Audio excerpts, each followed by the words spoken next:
Genesis 46:16. And the man called God has his son called Eri. They are trying to mimic our history so that they will give us a fake identity. Igbo. Ndị Igbo bụ ndị Igbo. Metu nwanne ga kasị na ndị Igbo bụ ndị Igbo.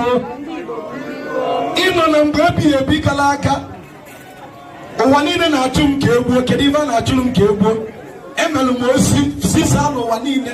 No Igbo mụrụ Bini. I repeat, and I stand to be quoted. Igbo mụrụ obodo a na-agba idu. Ya mere mgbe anyị na-ata ịta asị ga akụkọ idu na ọba. Unu atara ya n'ịta.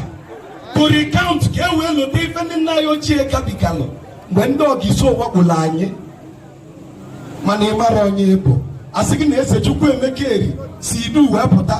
Mụọ Ọnịcha Adọ n'idu.